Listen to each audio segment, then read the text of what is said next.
ZM TV. Duffy, welcome to New Zealand. Thank you. Long time coming.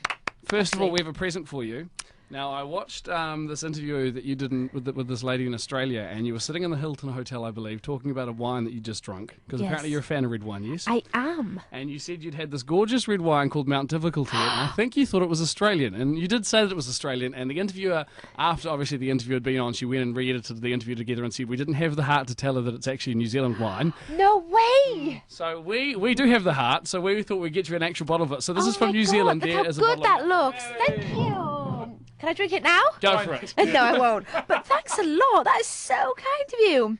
Wow. Can I tell you what else? Not to upstage this gift, because this is probably the best gift of all time. I got a bottle of Rock Ferry wine today as well. 2008. So, and they told me that it's Sauvignon Blanc or something, that I have to drink it within the first 2 years. And I was going to save it to my 50th birthday. So I might actually save this one to my 50th birthday, if you don't mind. There is a provision with that. You have to call your next album Mount Difficulty. Nice. Yeah, but I just might. And what date will be your 50th birthday so we can imagine you drinking it? It will be. I was born in 1984, so it'll be 2034. Okay, That's good math. 34. Okay, sweet ass. Sweet ass. I like it. Well, thank you very much. And unfortunately, I didn't bring a gift for you, so now I'm slightly embarrassed. Oh, you're here. Okay, That's the gift. this is it. Yeah. All right, we're cool. So, you know, this is your first time in New Zealand. What did you know Yes. about the country before you got here? I was told to expect it to be very much like Wales, but I hate to disappoint you that we don't have any sky-rise buildings in my hometown. But I do imagine that out of town it's probably quite beautiful and rural and very sheep-infested, which is what my hometown was. And my mum has a long-lost best friend in Wellington. Oh, yeah. So I'm going to meet up with her in a few days. That might be quite emotional, I think. Yeah. Yes. They haven't seen each other in 25 years. I'm 25 in June, so Wow. yeah, I'm like a poignant gap in their friendship. There's like a place in Wales with a really, really long name. What do you know how to say that? Do you remember that? I think this is the third time I've been asked to do this today, so I've had some practice. Yeah. Llanfair Pwllgwyngyll Gygeres and Dropwys and Cecilia Cogogoch. Ooh. Is it a nice place? No, it's absolutely shit.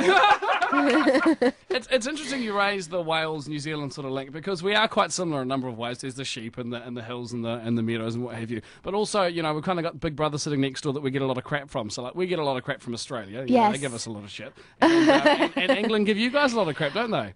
To a certain degree, that's maybe true, but what we have in common, I think, is our enjoyment of alcohol. You certainly do. Yeah, you guys can really, really hammer it. And I've got a lot of Kiwi friends, actually. And one of them had the feather tattooed on her back. The feather, whatever Oh, the silver emblem. fern. Yes, Yes, she had yes, that, yes. I remember. And she was my best friend growing up, actually. And they moved to Wales to farm. Really? So I know there's more to you than just that, but that's all I was taught to know as growing up anyway. When did you discover? When was it that you discovered you could sing like that? Like, were you a little girl or a teenager, or when was it? I think I'm still trying to discover what I can and can't do. It's almost like blind leading the blind, really, because I just go for it. Yeah. I could well just, I don't make a huge mistake. I actually don't know what I'm doing. I picked up this beautiful, let's call it fake mandolin. And I said to the guys, that's majorly out of tune, but I couldn't actually begin to tell you how you tune it. So it's actually quite embarrassing. I actually don't know what I'm doing. That's the truth of it. Yeah. Awesome. Because I read that you were actually inspired to get into music after seeing Whoopi Goldberg on Sister Act. Is that true? Because if it is, it's awesome. Well, when one meets one famous one, one does say things one doesn't mean. And that kind of happened to me. Well, I did mean it. I mean, okay, how was I to know about gospel music, the Supremes? You know, she was in Ghost, that was Phil Spector. A lot of the elements surrounded the films Whoopi Goldberg was in, and my sister and I used to rewind that scene from Jumpin' Jack Flash where she was running in the blue dress, like really struggling in this tight blue dress, shredding paper. I can't even remember what the film was about.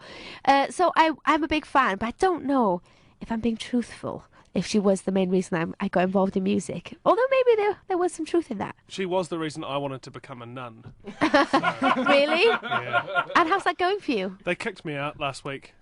Bummer. Yeah. Are you grieving? Not too much, because, I'm doing something else now. I'm going to go be a priest. That's what you're actually supposed to do if you're a dude. So. Ah, No one told me. whoops. So all those tight dresses for years, you poor thing. Yeah, I'm actually more concerned that I found out that Whoopi Goldberg was actually a chick. That really bad. Oh. Yeah. Nice. What about apparently there's been a flower named after you, the Duffy Dill. Is that right? Have you seen one? I haven't actually seen one, but Yeah. apparently they're going to plant them on Warwick Avenue. Oh, So that's is quite awesome. nice. Okay, this is kind of a little bit crazy. You may think I'm a little bit of a stalker, but Okay. let's preempt the story with that, and then it won't seem so bad. So my flatmate moved to London in in October of last year. Yeah. And I went and had a little bit of time in London in November. And because of your song Warwick Avenue, we decided that we wouldn't talk for a week leading up to me getting there, and we'd meet at Warwick Avenue by the entrance to the Tube. I've got cold shivers. That is the sweetest thing ever. So I wanted to know, has anyone actually done that? So I feel like a complete loser. No, he's blushing. He's blushing. Well, there's a guy that I work with called Austin Wilde, and he's my publisher in the UK. He's a sweet kind of guy. He's kind of like a bit of a geezer. He's like a white girl. He's got a Cockney accent. And he's the most soft-hearted, romantic person you've ever met in your life. In order for me to sign a publishing deal with me, he wrote me poetry and sent me flowers and cakes with my name on it. So I was like, well, this guy, he's okay, he's different. And I think that's just like a weird thing we say about people who are just odd. Like different with a wink. And actually, he went to Warwick Avenue when I wrote the song. And then he went to Rock Ferry. And then I called him up and said, you're in real trouble because the next song is called The Moon. Can you better get your boots ready because you're going up. But a lot of people have done the pilgrimage, and I feel like that's quite weird, but in a way quite sweet. So Yeah, thanks. I must admit, there wasn't much there. We kind of got there and I was like, there was a huge amounts around here. But it was still cool. And the song, and obviously that place But now it's quite holds a old-fashioned, special isn't it? place. It's a bit lost in time. Yeah. Something a bit sort of sad about it. And it's because you got lost in the underground. That's where that song came from, yes? Yeah. And probably lost in life, so it was all just generally a bit lost. So I wrote that song. Weird. Sometimes I can't even remember where I wrote half of them, but that day feels particularly memorable. The song you've got on the album, Serious? I think Yeah. it's called. Yeah. So I was flirting with this girl in Wellington about... You were what with a what? Flatting. Living together, Oh, roommates, I what thought do you said call so. it? I was with a girl. What? Oh, just... It sounded like you were doing something rude. I'm like, you're a nun. What you on about? I don't do. Yeah, exactly. I was in the convent at the time. Okay, so let's all lock that down. But she'd just broken up with her boyfriend, and for about 6 weeks we had to, not deal with. We were helping her through a tough time, but she would sit in the lounge and play Serious over and over again and get drunk on red wine, and it Nice. helped her through. And Did she's, it? Yeah. How is she now? She's good. She still hates him, but Recovery, sort of 50% there. yeah, she's thinking of checking herself into a nunnery. Actually, so. Nice. So you're spreading the word sort of I am. music and, religion all round. It's Exactly. just amazing. Yeah. Well, thank you for... Guys, it's just like catching up. I haven't seen you in so Well, this long. is- Like, we're where have actually- you been all my life? It's like therapy. Do you hear lots of stories, like people telling you stories about the songs and how it relates to them and what they've done with them playing and things like that? I spoke to a lady a couple of days ago who had a baby girl, and she had listened to Warwick Avenue throughout her pregnancy, and she felt it was particularly poignant, blah, blah, blah. So you do get these things, I got a letter once of a guy who, this is quite sad and sorry to bring the mood down, but he lost his wife and his daughter within a year, and when he heard Distant Dreamer, for some unknown reason, he said that he just felt like, you know what, tomorrow's going to be all right. So it's kind of odd, isn't it? I can't really work it out. I don't dwell on it, otherwise I think you'd feel a little bit too self-important. And it really is important to know, I'm not sending the first rocket up to space. I'm just making music. But you do get some nice perks along the way that make you feel it's sort of worthwhile. Hey, the Welsh rugby team have suddenly got really good. Yes. Do you know why that is? Well, I am on the panel. We've been talking about things. They've got me on speed dial. What can I say to you? I'm a beacon of hope. It's a New Zealander coaching now, so I think Oh. that's why.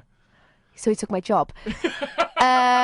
No, we are so proud of our Welsh team. It's sick, for want of a better word. We would actually, when they would play, we'd get into our school assembly hall around a projector screen and watch the game, and we didn't have to go to lessons. This is how serious we are about it.